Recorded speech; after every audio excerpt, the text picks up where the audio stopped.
জাতীয় থেকে আন্তর্জাতিক, প্রান্তিক জনপদ থেকে নগরের চারপাশে ঠিক এই মুহূর্তে কি ঘটছে, এই আয়োজনে থাকছে এখন চারিদিকে। সঙ্গে আছে আমি মেহেরি নানি। ভারতের প্রধানমন্ত্রী হিসেবে তৃতীয়বারের মতো আজ সন্ধ্যা 7:15টার দিকে শপথ নেওয়ার কথা রয়েছে নরেন্দ্র মোদীর। রাষ্ট্রপতি ভবনে হবে শপথ গ্রহণ অনুষ্ঠান। এতে যোগ দিতে শনিবার দিল্লি পৌঁছেছেন বাংলাদেশের প্রধানমন্ত্রী শেখ হাসিনা। এছাড়া পূর্ব আফ্রিকার দেশ সেশেলসের উপরাষ্ট্রপতিও দিল্লি পৌঁছেছেন। থাকবেন মরিশাস, মালদ্বীপ, ভুটান, শ্রীলঙ্কা এবং নেপালের রাষ্ট্রনায়করা। আমন্ত্রণ জানানো হয়েছে দেশ বিদেশের প্রায় 8,000 বিশিষ্টজনকেও। এর মধ্যে শপথ গ্রহণ অনুষ্ঠানের পর রাষ্ট্রপতি দ্রৌপদী মুর্মুর আমন্ত্রণে নৌশভোজে অংশ নেবেন বিদেশি অতিথিরা।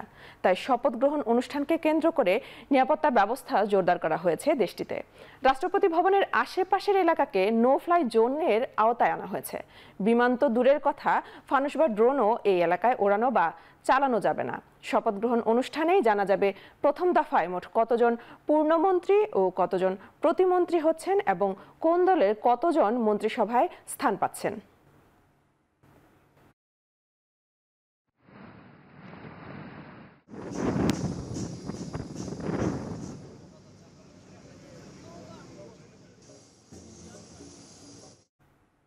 এদিকে সরকার গঠনের আগেই সংখ্যালঘু মুসলিমদের জন্য কোটা রাখার ইস্যুতে বিজেপির সঙ্গে বিতর্ক জড়িয়েছে জোটের অন্যতম অংশীদার তেলুগু দেশম পার্টি।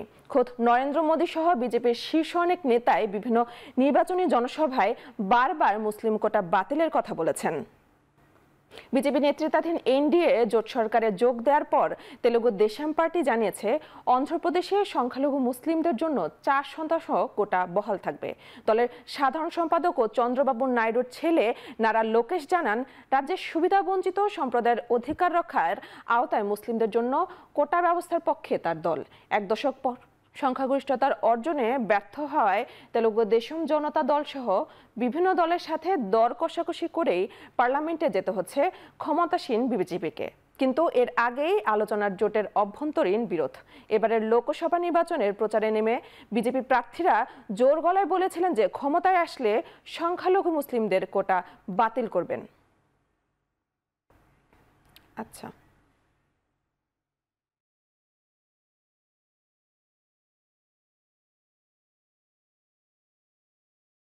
দুর্নীতির বিচার করার সৎসাহস আওয়ামী লীগের আছে, তাই দুর্নীতি করে কেউ রেহাই পাবে না বলে মন্তব্য করেছেন আওয়ামী লীগের সাধারণ সম্পাদক ওবায়দুল কাদের।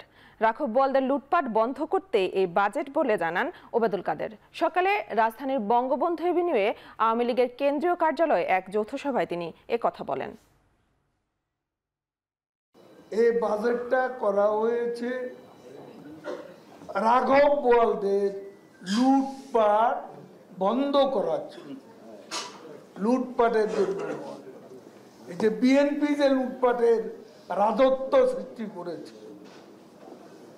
এবং দেশকে ধ্বংসের দ্বার প্রান্তে নিয়ে গিয়েছিল, অন্ধকার গব্য থেকে শেখ হাসিনা এই দেশকে উদ্ধার করেছে।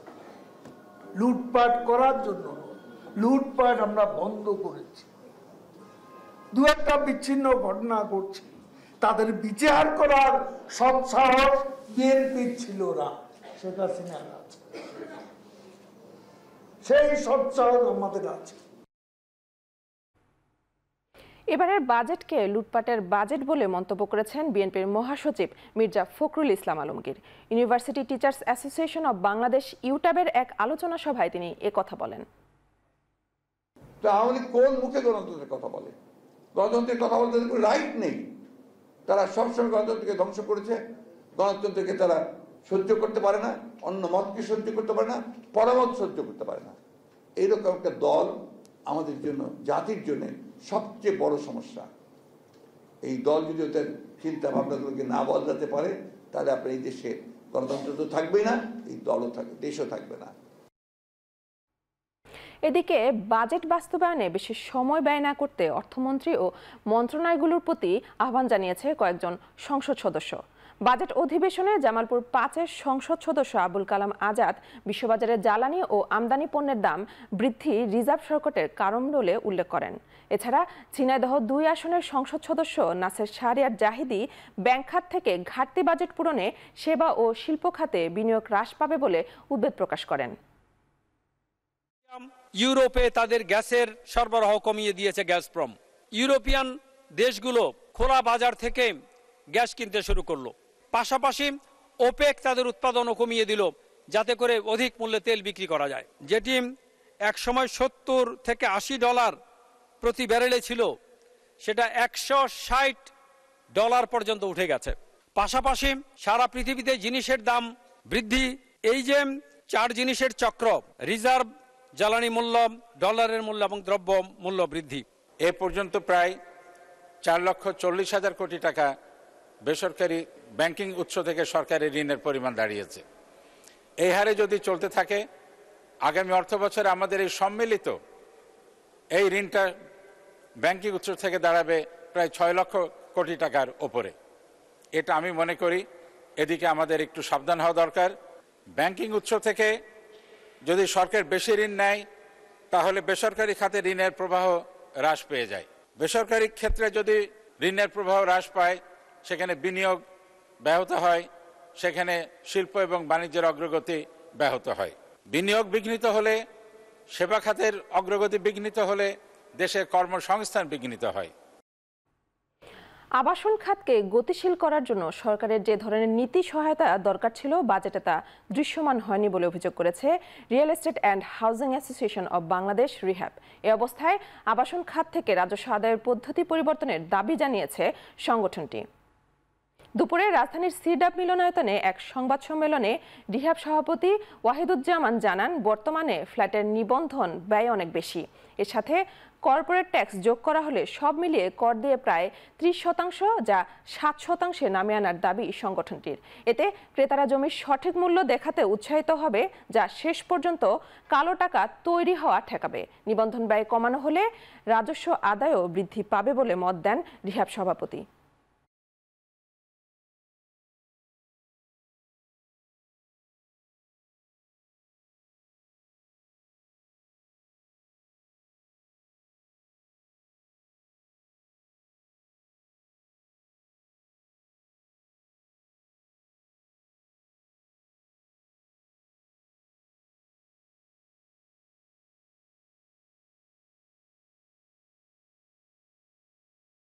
আমরা রিয়েল এস্টেট খাত থেকে রাজস্ব আদায়ের পদ্ধতি পরিবর্তন করার অনুরোধ করব।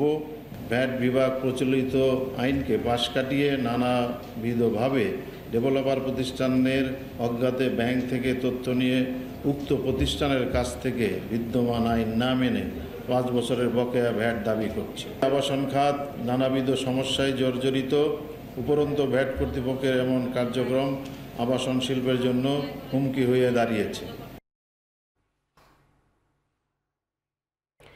2024-25 অর্থ বছরের প্রস্তাবিত বাজেট জুয়েলারি শিল্পের প্রত্যাশা পূরণে ব্যর্থ হয়েছে বলে জানিয়েছে বাংলাদেশ জুয়েলার্স অ্যাসোসিয়েশন। দুপুরে রাজধানীতে এক সংবাদ সম্মেলনে একথা বলেন BAJUS standing committee on tariff and taxation chairman ও কার্যনির্বাহী সদস্য আনোয়ার হোসেন। এবারের প্রস্তাবিত বাজেটে জুয়েলারি ব্যবসায়ীদের উপর অপরিকল্পিত আমদানি শুল্ক হার ও শিল্পবান্ধব নীতি প্রণয়নে সরকারের সংশ্লিষ্ট দপ্তরের উদাসীনতা জুয়েলারি শিল্পকে পিছিয়ে দিয়েছে বলে জানিয়েছেন তিনি। এছাড়াও বারবার বৈধ পথে সোনার বার, কয়েন ও সোনার অলংকার তৈরি ও রপ্তানিতে উৎসাহ প্রদান করা হবে বলেও জানান তিনি। খাতে সংশ্লিষ্ট কাঁচামাল ও মেশিনারিজ আমদানির উপর অসম শুল্ক হারের বোঝা চাপিয়ে দেওয়া হয়েছে বলে অভিযোগ করে বাজুস। প্রস্তাবিত বাজেট জুয়েলারি শিল্পের প্রত্যাশা পূরণে ব্যর্থ হয়েছে। এনবিআর এর পক্ষ থেকে প্রাক বাজেট বৈঠকগুলোতে ব্যবসায়ীদের সমস্যা ও দাবি পূরণে দফায় দফায় আশ্বাস দেওয়া হলেও প্রস্তাবিত বাজেটে তার কোনো প্রতিফলন নাই। এই খাত সংশ্লিষ্ট কাঁচামাল ও মেশিনারিজ আমদানির উপর অসম শুল্ক হারের বোঝা চাপিয়ে দেওয়া হয়েছে। শুধু কয়েকটি সেবার উপর নয়, কর অব্যাহতি দিতে হবে তথ্য প্রযুক্তি খাতের সব সেবার উপর। 2024-25 অর্থ বছরের প্রস্তাবিত জাতীয় বাজেট নিয়ে এমন মন্তব্য করেছেন প্রযুক্তি ব্যবসায়ী নেতারা। প্রস্তাবিত বাজেট পরবর্তী সংবাদ সম্মেলনের প্রযুক্তি ব্যবসায়ীদের শীর্ষ সংগঠন পক্ষ থেকে কিছু সেবায় 3 বছরের জন্য কর অব্যাহতি দেয় সরকারের প্রতি কৃতজ্ঞতা প্রকাশ করা হয়। দেশের ক্লাউড সার্ভিস ও ওয়েব হোস্টিং বাজার বৃদ্ধির পথে জানিয়ে বেসিস সভাপতি রাসেল টি আহমেদ এই খাতগুলোকে শুল্কমুক্ত করার আহ্বান জানান। ইন্টারনেট সেবাদাতাদের পক্ষ থেকে বলা হয়, আইএসপি প্রতিষ্ঠানগুলোর উপর 10% ও কয়েকটি যন্ত্রাংশের উপর বর্তমানে 37% আরোপিত ভ্যাট ও শুল্ক এবং তথ্য প্রযুক্তি খাতে ব্যবহৃত সকল সামগ্রীর উপর শুল্ক না কমায় ইন্টারনেট সেবার প্রসার ও ডিজিটাল বাংলাদেশ করার বিষয়টি বাধাগ্রস্ত হবে। অন্যদিকে মোবাইল সিম কার্ড ব্যবহারের মাধ্যমে প্রদত্ত সেবায় সম্পূরক শুল্ক 5% বৃদ্ধির প্রস্তাব করায় মোবাইল ইন্টারনেট সেবায় ব্যয় বাড়বে বলে মনে করেন আউটসোর্সিং সেবা খাতের ব্যবসায়ীরা।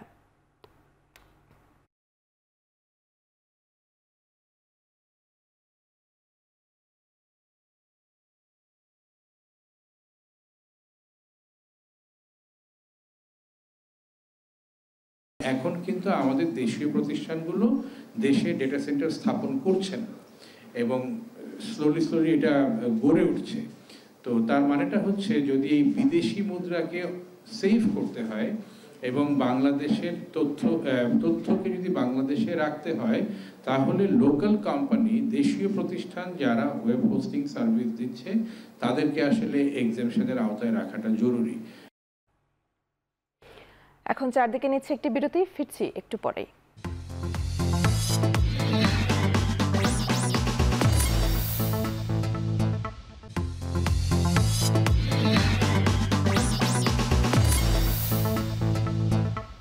ফিরে এলাম বিরতির পর। আপনারা দেখছেন এখন চারদিক। উপজেলা নির্বাচনে রাজনৈতিকভাবে যে ব্যাপক অংশগ্রহণ না থাকার কারণেই ভোটার উপস্থিতি কম হয়েছে বলে মন্তব্য করেছেন প্রধান নির্বাচন কমিশনার কাজী হাবিবুল আওয়াল। তিনি বলেন, ইসির বিবেচ্য হলো শান্তিপূর্ণ ভোট আয়োজন করা। ইসি সচিবালয়ে ভোট পরবর্তী ব্রিফিংয়ে সিসি বলেন, সার্বিক বিশ্লেষণে নির্বাচন ভালো হয়েছে। পুলিশ এবং প্রশাসন নিরপেক্ষ ভূমিকা পালন করেছে বলেও মন্তব্য করেন প্রধান নির্বাচন কমিশনার। আমার মনে হয়, আবার আমার প্রিয় সহকর্মীদেরও মনে হচ্ছে নির্বাচনটা আজকে মোটামুটি শান্তিপূর্ণ হয়েছে এবং প্রশাসন পুলিশের যে ভূমিকা আমাদের সেটা অত্যন্ত প্রশংসনীয়। তারা আমাদের যে নির্দেশনা, পরামর্শ, এগুলোকে কঠোরভাবে তারা প্রতিপালন করেছেন এবং রাজনৈতিক যে সদিচ্ছাটাও ছিল খুব স্পষ্ট এবং ইতিবাচক। দুদকের তলবে হাজির না হয়ে আইনজীবীর মাধ্যমে সময় চেয়েছেন পুলিশের সাবেক আইজিপি বেনজির আহমেদের স্ত্রী ও তার 3 সন্তান। এর আগে তার স্ত্রী জিসান সহ 3 মেয়েকে তলব করে নোটিশ দেওয়া হয় দুদক। তবে 6 জুন বেনজির আহমেদ হাজির না হয়ে আইনজীবীর মাধ্যমে সময় আবেদন করেছেন। রোববার তার স্ত্রী ও 3 কন্যার হাজির হওয়ার কথা ছিল। তারা হাজির না হয়ে আইনজীবীর মাধ্যমে দুদকে হাজির হতে সময় আবেদন করেছেন। বেনজির স্ত্রী সহ গা ঢাকা দিয়েছেন। বেনজির তার পরিবারের সদস্যদের বিরুদ্ধে অবৈধ সম্পদ, অর্থ পাচারের অভিযোগ তদন্ত করছে দুদক।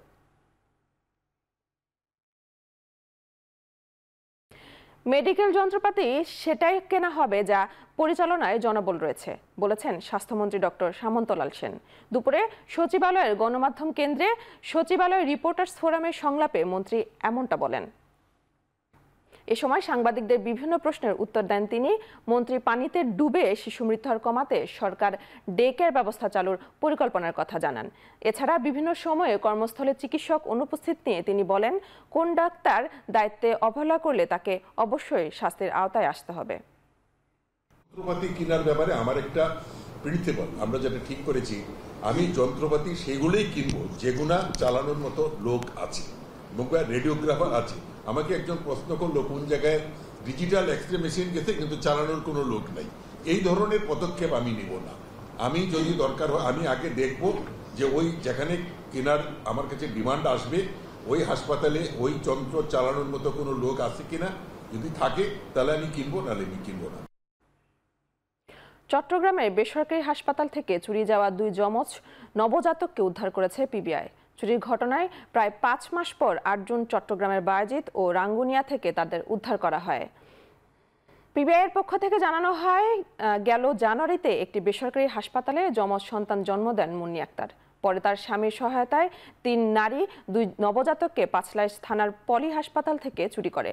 পরবর্তীতে ছেলে নবজাতককে 3 লাখ ও মেয়ে নবজাতককে 1 লাখ টাকার বিনিময়ে 2 পরিবারের কাছে দত্তক দেওয়া হয়। এ ঘটনায় মা মুন্নি আক্তারের মামলার ভিত্তিতে চট্টগ্রামের বায়েজিদ এবং রাঙ্গুনিয়া থেকে তাদের উদ্ধার করে পিবিআই। উদ্ধার হওয়া 2 শিশু বর্তমানে পিবিআইয়ের হেফাজতে আছে।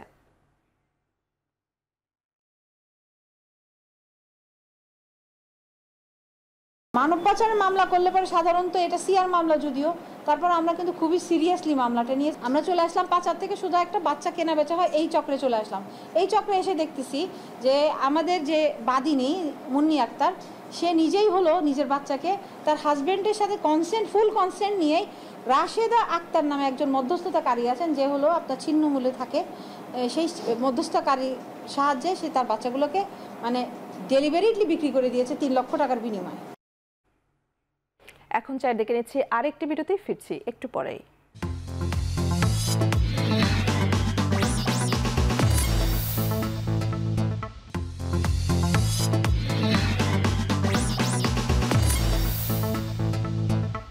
বিরতির পর ফিরে এলাম, আপনারা দেখছেন এখন চারদিক। গাজা উপত্যকার মধ্যাঞ্চলে অবস্থিত নুসেরাত শরণার্থী ক্যাম্পে একদিনের ইসরায়েলি হামলায় 2 শতাধিক ফিলিস্তিনের প্রাণ গেছে, আহত আরও 4 শতাধিক। এতে এখন পর্যন্ত প্রাণহানি 36,800 এবং আহত 83,600 ছাড়িয়েছে। এরই মধ্যে ইসরায়েলের দাবি শনিবার গাজার মধ্যাঞ্চলে অভিযান চালিয়ে 4 জিম্মিকে উদ্ধার করা হয়েছে। তাদের গত 7 অক্টোবর একটি গানের অনুষ্ঠান থেকে ধরে গাজায় নিয়ে এসেছিল হামাসের যোদ্ধারা। এদিকে ইসরায়েলের এমন বর্বর হামলা প্রতিবাদে আলোচনার জন্য জাতিসংঘের নিরাপত্তা পরিষদে জরুরি অধিবেশনের আহ্বান জানিয়েছে ফিলিস্তিন। এদিকে হামাস প্রধান ইসমাইল হানিয়া সাফ বলে দিয়েছেন, ইসরায়েল তাদের কোনো ইচ্ছা হামাসের উপর চাপিয়ে দিতে পারবে না। সেই সঙ্গে ফিলিস্তিনিদের নিরাপত্তা নিশ্চিত হচ্ছে না এমন কোনো চুক্তিও মানবে না তারা।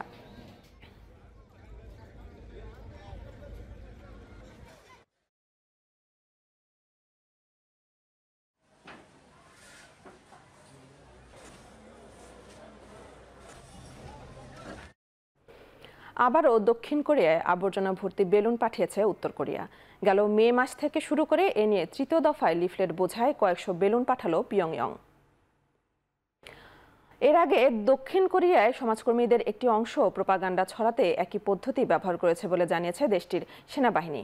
এখনো পর্যন্ত 1000-এরও বেশি বেলুন করে দক্ষিণ কোরিয়ায় কয়েক টন আবর্জনা পাঠিয়েছে উত্তর কোরিয়া। পিয়ংইয়ংয়ের দাবি, দক্ষিণ কোরিয়া আগ বাড়িয়ে গুজব ছড়ানোর চেষ্টা করায় তা প্রতিহত করতে পাল্টা পদক্ষেপ নেওয়া হলো। পরমাণু অস্ত্রের ব্যবহার নিয়ে উত্তর কোরিয়ার অবস্থান 2 দেশের রাজনৈতিক সম্পর্কে নেতিবাচক প্রভাব ফেলেছে। বেলুন পাঠানোর প্রতিক্রিয়ায় 2018 সালের 2 দেশের মধ্যে হওয়া শান্তি চুক্তি বাতিলের ঘোষণা দিয়েছে দক্ষিণ কোরিয়া।